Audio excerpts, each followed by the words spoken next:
Assalamualaikum warahmatullahi wabarakatuh. Perkenalkan, Waalaikumsalam. kami dari kelompok 4 ingin menjelaskan tentang telekomunikasi.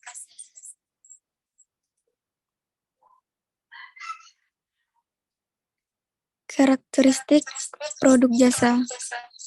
Karakteristik produk jasa memang berbeda dengan karakteristik produk barang. Untuk produk jasa, terdapat 4 karakteristik yang perlu dipenuhi. 4 karakteristik jasa yang utama adalah integrity, inseparability, variability,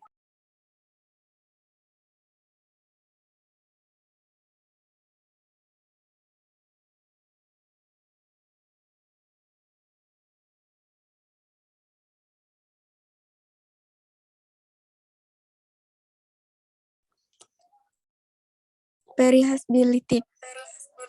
Intangibility atau tidak berwujud, jasa mempunyai sifat intangible atau tidak berwujud. Artinya, produk dari sekitar jasa ini tidak dapat dilihat, dirasa, dicium, didengar, atau diraba sebelum produk jasa tersebut dibeli dan dikonsumsi.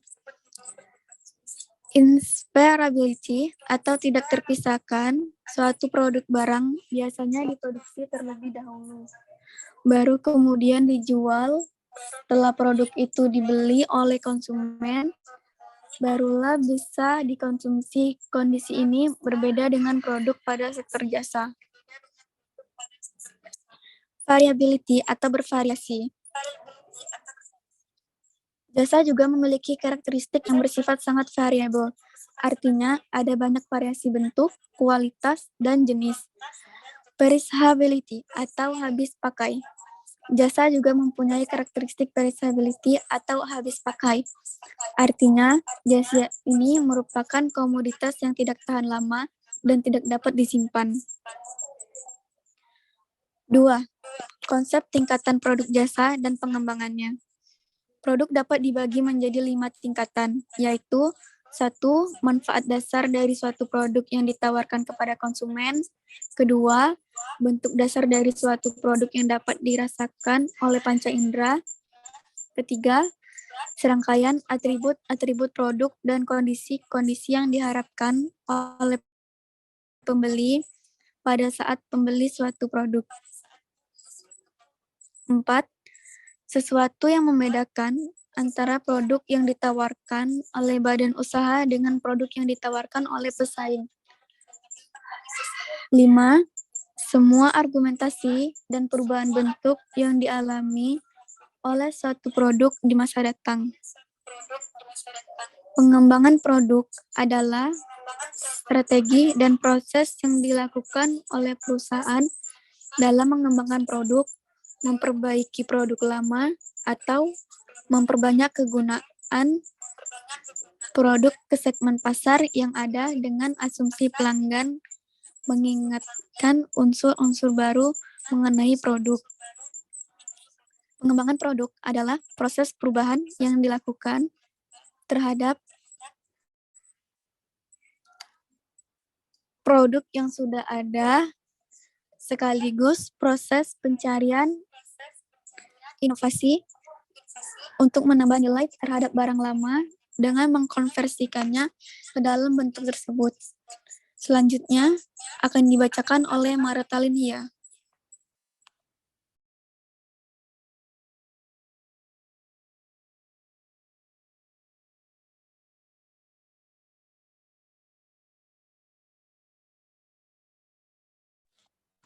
Selanjutnya, yang ketiga,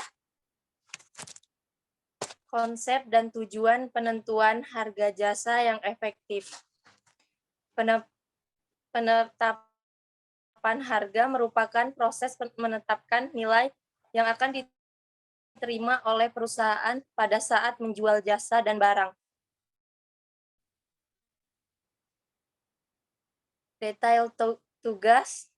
1. Telekomunikasi. Internet dan perkembangan teknologi digital telah membuat dampak yang paling signifikan di bidang teknologi informasi dan komunikasi dalam dekade terakhir. Komunikasi yang didukung oleh perkembangan internet telah memiliki peran penting dalam menghubungkan orang-orang melalui email, chatting, dan panggilan video.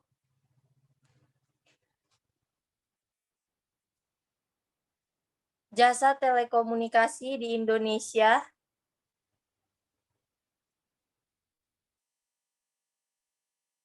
adalah layanan telekomunikasi untuk memenuhi kebutuhan bertelekomunikasi dengan menggunakan jaringan telekomunikasi. Jasa telekomunikasi di Indonesia diantaranya adalah jasa telepon tidak bergerak, jasa layanan internet seluler, dan video call. Jasa telekomunikasi merupakan bagian dari komunikasi dan informatika Republik Indonesia dalam Undang-Undang Telekomunikasi Nomor 36 Tahun 1999.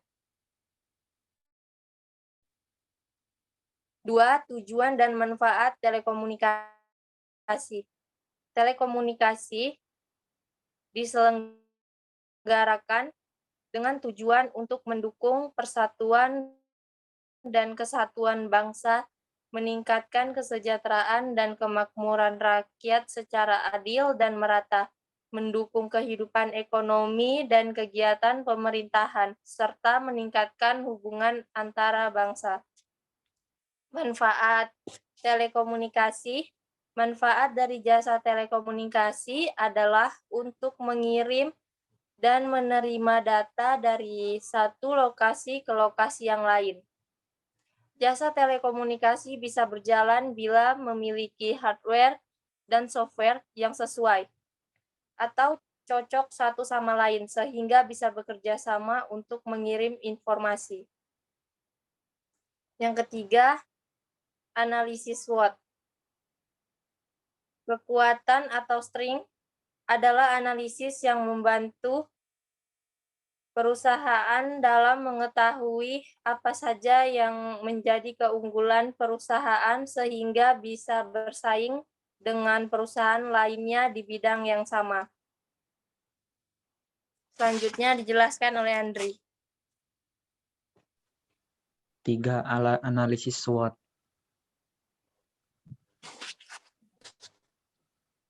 Kekuatan (strength) adalah analisis yang membantu perusahaan dalam mengetahui apa saja yang menjadi keunggulan perusahaan, sehingga bisa bersaing dengan perusahaan lain di bidang yang sama. Tujuannya membantu perusahaan merumuskan strategi yang bisa memperkuat posisi perusahaan dengan keunggulan yang ada. Kelemahan atau weakness. Kelemahan pada suatu bisnis adalah keterbatasan atau kekurangan dalam hal sumber, keterampilan, dan kemampuan yang menjadi penghalang serius bagi penampilan kinerja organisasi yang memuaskan. Tujuan analisis ini adalah membantu perusahaan dalam mengetahui apakah kebijaksanaan perusahaan sudah dilaksanakan secara benar dan menghilangkan penyimpangan-penyimpangan yang terjadi dalam perusahaan. Peluang atau opportunity.